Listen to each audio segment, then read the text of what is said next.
क्या कहती है आपकी राशि?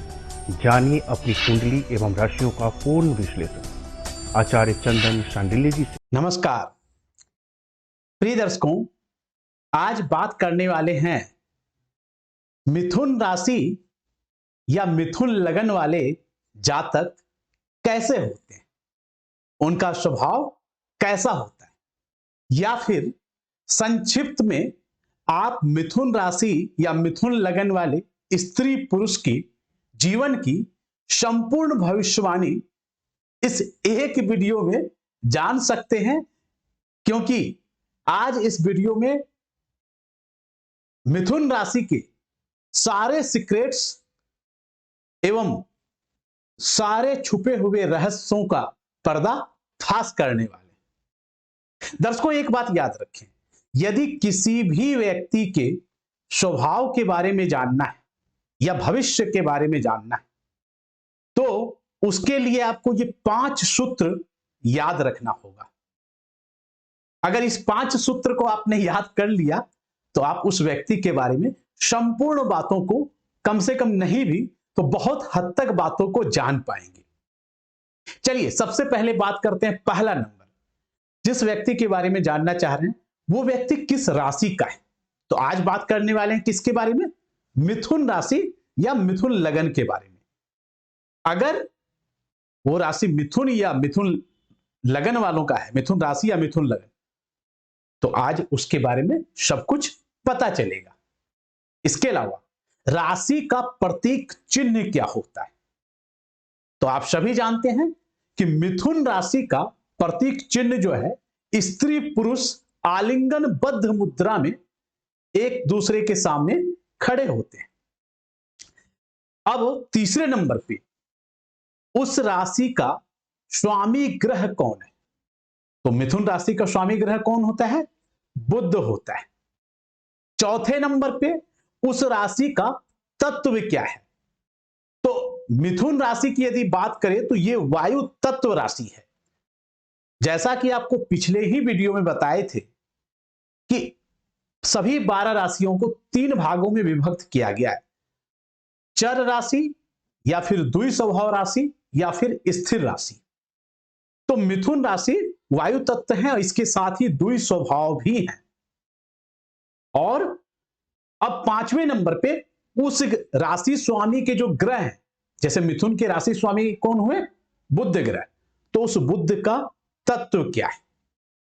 तो बुध का तत्व पृथ्वी ग्रह, पृथ्वी है आप बोल सकते हैं। एक बात याद रखें कि हमारे शरीर की जो संरचना हुई है, गोस्वामी तुलसीदास जी रामायण में लिखते हैं कि क्षितिजल पावक गगन समीरा और पंच तत्व अति अधम शरीरा। अर्थात कि आकाश, पृथ्वी, वायु, जल, अग्नि, इन 5 तत्वों से हमारे शरीर की संरचना हुई है और इन्हीं 5 तत्वों का हर व्यक्ति के जीवन में किसी तत्व का विशेष असर होता है तो किसी तत्व का कम होता है। तो आज हमने जान लिया कि मिथुन राशि वालों पे कौन कौन से तत्व का असर होगा। अब आपको आगे पता चल पाएगा कि ये 5 बातें क्यों बताएं। आइए सबसे पहले जानते हैं मिथुन राशि के चेहरे का रंग वगैरह कैसा होगा, हाव भाव कैसा होगा। मिथुन राशि वाले जातक ज्यादातर सामान्यता यदि देखें तो वो गोरे रंग के होते हैं एवं इनकी आंखें जो होती है वो चंचल होती है तथा ये या तो समान कद के होते हैं या तो फिर ऊंचे कद के होते हैं, अर्थात कि नाटे कद के बहुत कम होते हैं। अब सवाल उत्पन्न होता है, आप लोग पूछ सकते हैं कि आखिर मिथुन राशि या मिथुन लगन वालों की आंखें चंचल क्यों होगी। अभी आप लोगों को बताए थे कि मिथुन राशि द्विस्वभाव राशि है एवं वायु तत्व राशि है, इसलिए चंचलता ना सिर्फ इसके स्वभाव में होगा, ना सिर्फ मन मस्तिष्क में होगा, बल्कि इनके आंखों से भी चंचलता नजर आएगी। क्योंकि मिथुन राशि द्विस्वभाव है और वायु तत्व, तो इनका जो माइंड होता है ये काफी अस्थिर होते हैं। यदि आप मिथुन राशि वाले जातक पर भरोसा करके कोई नया काम खोलना चाहते हैं कि वो तो काफी अच्छा जानता है, उससे हमारा जान पहचान भी सही है, और अगर वो मिथुन राशि या मिथुन लगन के जातक हैं तो बिल्कुल भी ना करें, क्योंकि उनका मन कब बदल जाए ये कोई भी नहीं कह सकता, क्योंकि इनके डीएनए में है परिवर्तन। इनका स्वभाव ही है परिवर्तनशील। ये हमेशा कुछ ना कुछ नया सोचेंगे या नया करेंगे। ये एक साथ कई प्रकार के कार्यों को करना चाहते हैं या करते भी हैं। आप इन्हें बहुमुखी प्रतिभा वाले भी जातक बोल सकते हैं।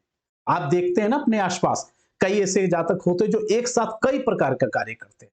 मिथुन राशि वाले ठीक उस प्रकार से ही होते हैं। इनसे कोई भी कार्य असंभव नहीं होता है।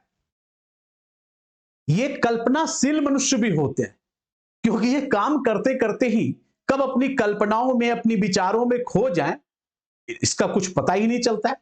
और आप ये बोल सकते हैं कि यही इनकी सबसे बड़ी कमजोरी भी है या यही इनकी सबसे बड़ी ताकत भी है। कमजोरी अब क्यों? कमजोरी इसलिए कि यदि ये कल्पनाओं में खोएंगे तो जिस कार्य में वर्तमान में लगे हैं उस कार्य को सफल होने में ध्यान तो भटकेगा, तो ये कमजोरी हो गई। लेकिन ताकत इसलिए कि यदि ये कुछ नया सोचेंगे ही नहीं, नया कुछ विचारों का सृजन होगा ही नहीं, कोई आइडिया लाएंगे ही नहीं, तो दुनिया में जो बड़े बड़े डिस्कवर होते हैं वो कैसे होंगे? आप सोच सकते हैं कि इस दुनिया में जितने भी बड़े से बड़े साइंटिस्ट हुए या रिसर्चर हुए या राइटर हुए या रचनाकार हुए, वो सब कुछ ना कुछ तो अपने मन में ही सोचते हैं। या क्रिएटर हुए, आज के डेट में जो यूट्यूब में भी वीडियो चाहे कोई भी डालता है, वो अपने मन में पहले सोचता है कि थंबनेल कैसा लगाएं, वीडियो में कौन सा बैकग्राउंड लगाएं, टाइटल कैसा हो, तो कुछ ना कुछ सोचता है। ऐसे जातक तब कुछ आपको नया करके दे पाता है। इसलिए ये अगर कुछ सोचते हैं तो कुछ ना कुछ नया अच्छे आइडिया भी लाते हैं, तो इसलिए इनकी ताकत भी हो जाती है।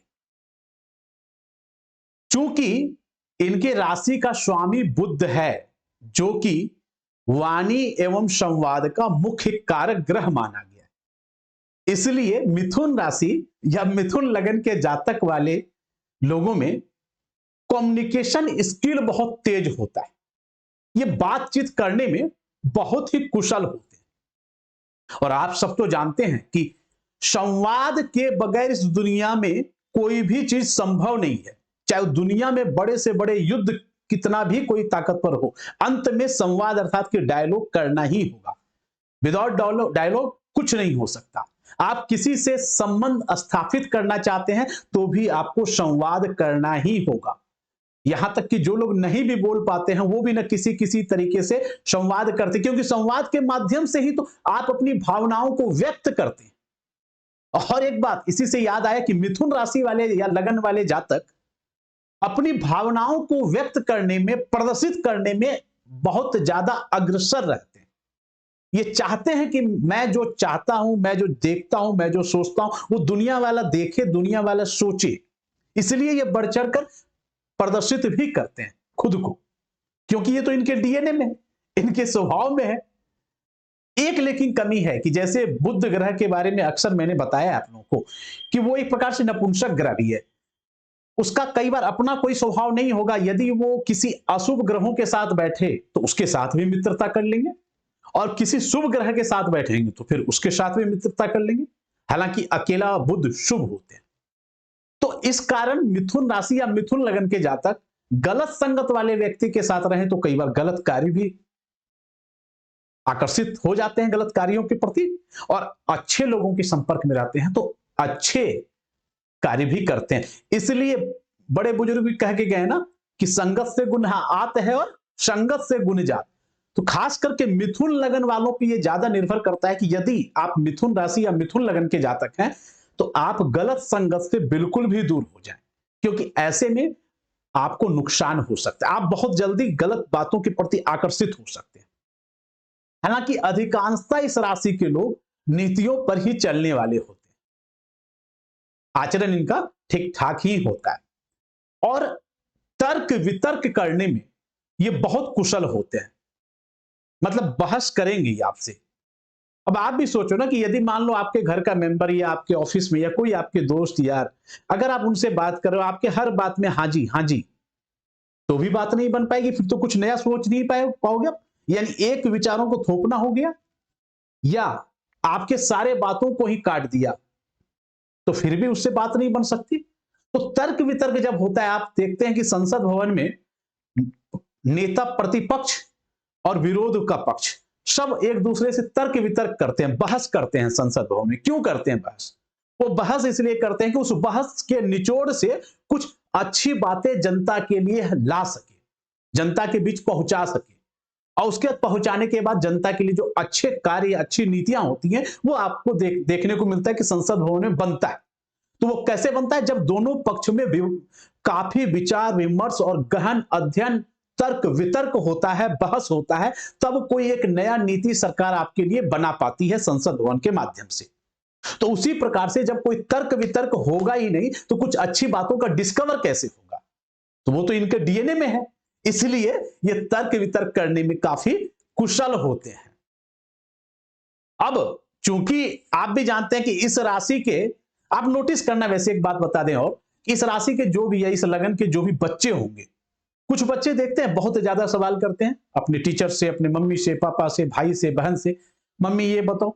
अब कई तो ऐसे सवाल कर देते हैं बच्चे जो पेरेंट्स को भी नहीं पता होता है, यहां तक कि टीचर्स को भी नहीं पता होता है मतलब उनका दिमाग खाते हैं, लेकिन वो काफी क्रिएटिव होते हैं। उन बचपन से ही इस राशि के बच्चे, मतलब जातकों का जो दिमाग होता है, काफी क्रिएटिविटी होती है इनके अंदर। तो इसलिए ऐसे बच्चे आप देखना अपने आसपास में, जो मिथुन लगन या मिथुन राशि के जातक होंगे, वो इस प्रकार का स्वभाव उनका अवश्य होगा, इसलिए ये अधिक बहस करते हैं। ऐसे जातक काम की यदि बात करें तो लेखन कला का यदि कोई कार्य करते हैं, या कानूनी, अब कानूनी कार्य क्यों, आप समझते हैं कि वकील जो होता है वो भी बहस करता है, वाणी से संबंधित उसका भी कार्य है। तो जहां वाणी से संबंधित कार्य आ गया, जहां तर्क वितर्क बुद्धि लगाने का कार्य आ गया, हालांकि वकालतकार जुडिशरी कार्य शनिदेव के अंदर आता है, लेकिन बुद्ध का भी बहुत इंपॉर्टेंट रोल होता है। यदि आपका बुद्ध स्ट्रांग हो, या कन्या लगन या कन्या राशि के जातक है, तो वकालत के कार्य में भी आपको काफी महारत हासिल होती है। कानूनी कार्य में आप महारत हासिल कर सकते हैं। लेखन कला, लिखने के पढ़ने के लिए आप कुछ ना कुछ सोचेंगे, लिखेंगे, उसके लिए भी बुद्ध का स्ट्रांग होना जरूरी है। साहित्य लिख रहे हैं, उपन्यास लिख रहे हैं, किसी फिल्म की स्क्रिप्ट लिख रहे हैं, किसी शॉर्ट फिल्म बना रहे हैं, कोई नाटक, कोई रंगमंच के लिए स्क्रिप्ट लिख रहे हैं, उसके लिए बुद्ध स्ट्रांग होना जरूरी है, या कन्या राशि या कन्या लगन के होना जरूरी है। हाँ, एक बात आप लोगों को बता दें कि यहां पे आपके राशि पे कोई अशुभ ग्रहों की दृष्टि ना हो, या बुद्ध बहुत ज्यादा प्रभावित ना हो, इस बात का भी विचार अवश्य करना चाहिए। इतना ही नहीं, रचनाकार, क्रिएटिविटी, रिसर्च, जितने बड़े बड़े रिसर्चर हैं, या इस राशि के जो लोग रिसर्च के फील्ड में जाएंगे, वो काफी नाम कमाएंगे।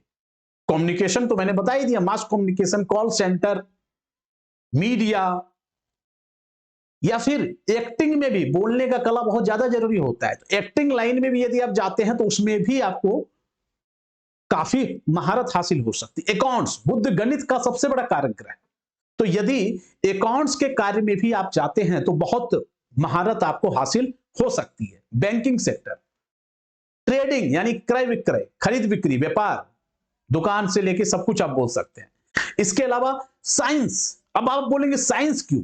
ये रिसर्च, ये डिस्कवर जो साइंस में भी तो होता है ना, सोचता, साइंटिस्ट भी तो दिमाग से ही सोचता है ना, इसलिए साइंस भी के फील्ड में भी इस राशि या इस लगन के जातक बहुत नाम रोशन करते हैं। इंजीनियरिंग के फील्ड में भी इंजीनियर को भी काफी दिमाग की जरूरत होती है। इसके अलावा कल पुर्जे, कल पुर्जे का मतलब जो छोटे छोटे पार्ट्स होते हैं किसी कल कारखाने के, या फिर आप किसी गाड़ी के, वाहन के, किसी के भी जो स्मॉल पार्ट्स होते हैं, उसका व्यापार, काम या व्यापार से जुड़े हुए व्यक्ति को काफी ज्यादा लाभ मिलता है। ऐसे व्यक्ति अपने बुद्धि एवं चातुर्य, चतुरता के बल पे अपना काम निकालने में बहुत सफल होते हैं, बहुत आगे होते हैं। ऐसे व्यक्ति अधिक मित्र बनाना एवं उनसे बात करना पसंद करते हैं। दूर दूर एवं नए नए जगहों पे यात्रा करना मिथुन राशि या मिथुन लगन वाले जातक को अधिक पसंद है। कुछ ना कुछ तो नया सोचेंगे, नया स्थान परिवर्तन, स्किल, डायलॉग, कम्युनिकेशन, यही तो इनका मेन उद्देश्य है। आप समझ सकते हैं कि इस राशि का प्रतीक चिन्ह है स्त्री पुरुष का आलिंगन। अब जब स्त्री पुरुष का संगम होगा, तभी तो इस सृष्टि में उनके एक के पास गर्भ धारण करके बच्चे का सृजन होता है, सृष्टि का संचार होता है, सृष्टि आगे बढ़ती है, कुछ ना कुछ तो नया देता है। और उस वक्त काफी ऊर्जावान होते हैं जो आलिंगन, तो इनका प्रतीक चिन्ह ही है स्त्री पुरुष आलिंगनबद्ध वाला। तो ये ऊर्जावान भी होंगे अपने कार्य के प्रति और कुछ ना कुछ नया देने का, नया करने के बारे में ही हमेशा सोचेंगे। परिवर्तन कुछ ना कुछ, ये जीवन में एक काम, एक कार्य, एक व्यापार में टिक के नहीं रह सकते, ये कुछ ना कुछ आगे करते रहते हैं, दिमाग इनका कुछ ना कुछ में चलता ही रहेगा। वैसे तो इनके भाग्योदय का वर्ष यदि बात करें तो 22 वर्ष, 32 वर्ष, 35 वर्ष, 36 वर्ष या फिर 42 वर्ष बहुत अच्छा माना गया है। इसी वर्ष के आसपास मिथुन राशि या मिथुन लगन वाले जातक को भाग्योदय का मतलब जो टर्निंग पॉइंट वाला ईयर आप बोल सकते हैं, वो इस टाइम में होता है। और शुभ रत्न वैसे पन्ना है, पन्ना धारण कर सकते हैं, लेकिन फिर भी यदि किसी अच्छे ज्योतिषविद विद्वान पंडित जी के माध्यम से आप अपने जन्म कुंडली का विश्लेषण करवाते हैं, कुंडली दर्शन करवाते हैं, तो तभी कोई रत्न धारण करना आपके लिए शूट करता है। दर्शकों, कैसा लगा आपको ये कार्यक्रम? आप चाहे YouTube पे देख रहे हो, चाहे Facebook पेज पे देख रहे हो, अपना बहुमूल्य सुझाव कमेंट सेक्शन में अवश्य दें। एवं इस चैनल पे पहली बार आए हैं तो चैनल को सब्सक्राइब करना, बेल आइकन को प्रेस करना ना भूलें। मिलते हैं अगले कार्यक्रम में। आपके मन में कोई भी सवाल हो तो रात में YouTube पे 8 बजे इसी चैनल पर कुंडली दर्शन लाइव के नाम से एक कार्यक्रम आता है, 8 बजे कुंडली दर्शन चैनल, आप उसमें अपना सवाल पूछ सकते हैं। तब तक के लिए नमस्कार, जय माता दी, राधे राधे। क्या कहती है आपकी राशि? जानिए अपनी कुंडली एवं राशियों का पूर्ण विश्लेषण आचार्य चंदन शांडिल्य जी से।